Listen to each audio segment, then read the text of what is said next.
morning. In 1994, I tied on my first tie, put on my first dress jacket, and I walked into my first boardroom meeting. I had finally made it. But I didn't get there like all the other folks that were sitting around that boardroom table with high college educations.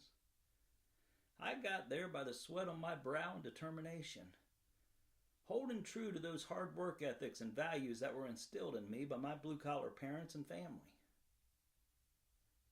I started my career in maintenance, became an electrician, HVAC mechanic, boiler mechanic, finally made maintenance supervisor. But I would see those folks walking in and out of these meetings in their nice shiny shoes and full suits. I thought, man, that's where I want to be someday. It's kind of funny growing up in a cornfield and aspiring to be in a boardroom, but that's just where I felt I needed to go with my career. So in 1994, a wonderful company in Indianapolis offered me a job as an executive chief engineer position.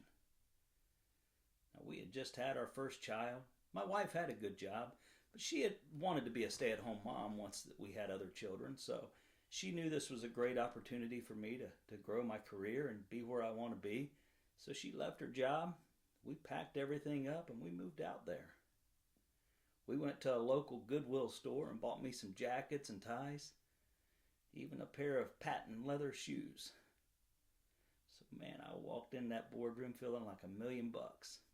And as I walked in, I'll never forget, there was a table on the sidewall that had bagels and juice and coffee and tea.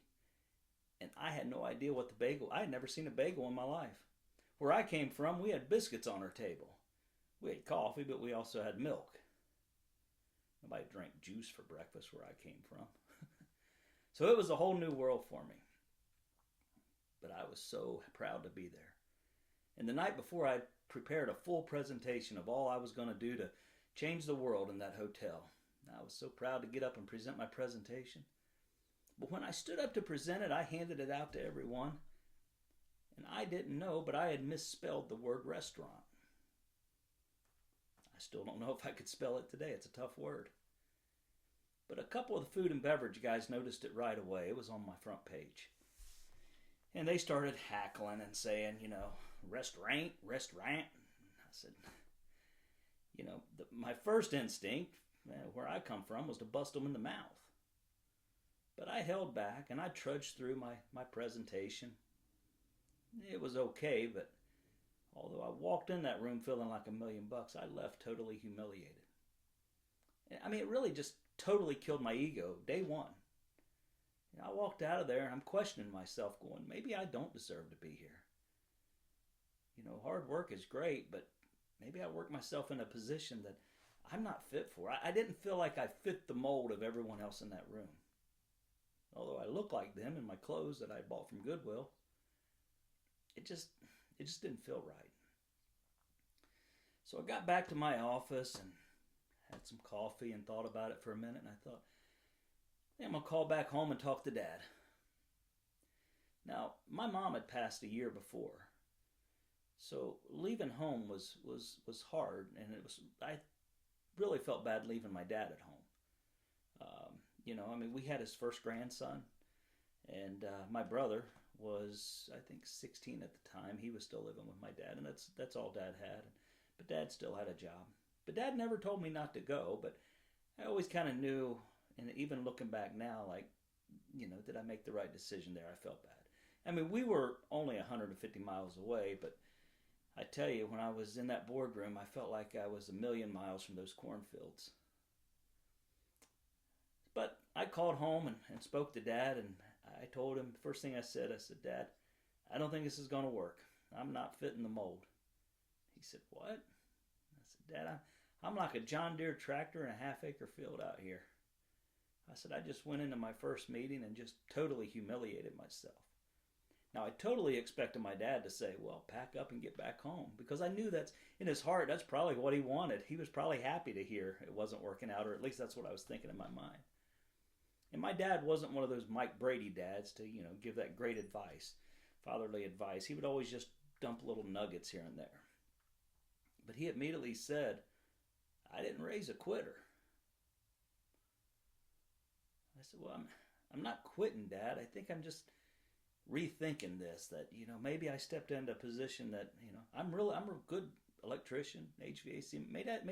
Maybe blue collar is where I need to stay, because there's nothing wrong with that. I think blue collar people or blue collar workers are the most valuable workers we have in this country.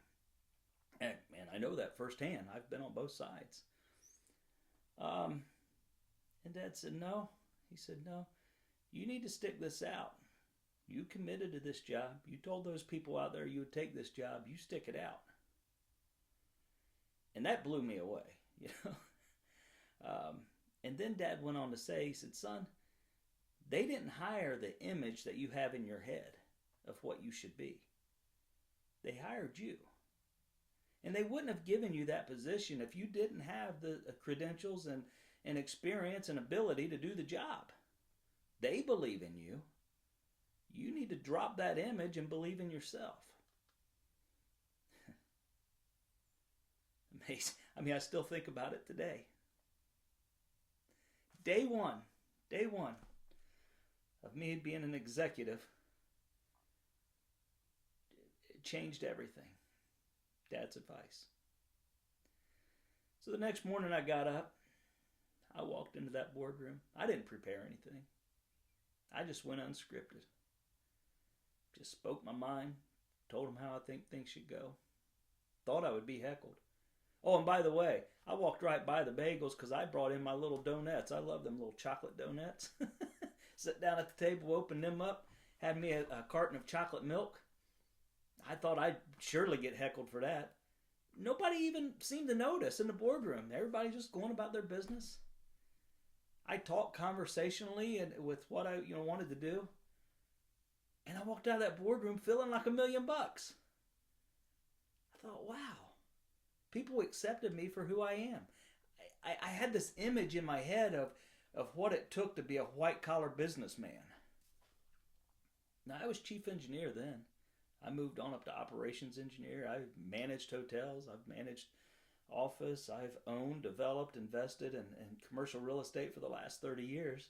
I've been president of many company CEOs.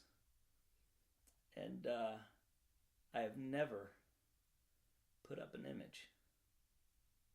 Not since day one. And you know what? That's been my success. That's been the key to my success. It's just being me. I've sat in some real high-powered rooms. I won't name names of some folks that I've sat next to, but some of the wealthiest men in the world have sat next to me and negotiated deals with me and talked business with me. And I never once put on a facade of trying to be somebody else or trying to be someone that they would accept more. I'm just myself. And they can accept that, or they can choose not to. Oh, and another thing. The following week, my wife and I went back to the Goodwill, and I found some ties that were Looney Tunes and some fun ties. I said, you know what? This is me. This is who I am. I got rid of all those ugly old plaid ties and stripes and, boring ties. I thought if I have to wear a tie, at least going to be fun. So I got me some that had tools on them and things like that. And again, nobody even heckled me. Sometimes people would actually compliment my ties. I went on to be very successful at that hotel. And throughout my career, and I've had a lot of stumbling blocks. But I have never faltered of being who I am. I've always held true to these blue-collar roots. So if I can inspire you or encourage you in any way right now, anyone out there that's trying to move forward in the world, be yourself. God created you just the way you are. You were brought up, wherever you were brought up, for the reason, the teachings that you need to hold to. Don't try to be someone else. If you have to be someone else to do a job, you're in the wrong job. Just be you. And I promise you, life would be so much better. I have been so richly blessed in life. And I'm extremely thankful. And I'm very thankful for you watching this video. If you don't mind, please hit that like and subscribe button down there at the bottom. I hate to even ask that, but I'm brand new to YouTubing, and I'm trying to get this channel going. I'm going to tell many other stories about my career, and I'll even tell all the stumbling blocks of things that's happened on this channel. That's my plan. I do have a podcast called The Blue Collar Executive that's about 6 or 7 years old now, in which I tell this story and many others. Feel free to tune into that. It's on all podcast channels. I have a book called The Blue Collar Executive where this story and several others are in it. And we have several other books coming out. It's what I like to do now. I, again, have been very blessed in my career, and I'm very grateful and thankful for that. I still do real estate today nationally, all over the country. I do commercial real estate. That's how I feed my wife and I. I would say the family, but my kids are grown and moved out now. That's how I feed the wife and I. But I'm hoping to, at some point, retire that and just do this full time. And to do that, I'm gonna need some subscribers, some people that kind of like my stories. So if you do, please just kind of let me know. Leave me some comments and things you'd want to hear about or questions. Shoot me an email or whatever you need to do. I'm happy to talk to anybody or chat with anybody and help anyone in any way I can. That's what I want to do with the rest of my life. But until next time, thank you so much for listening.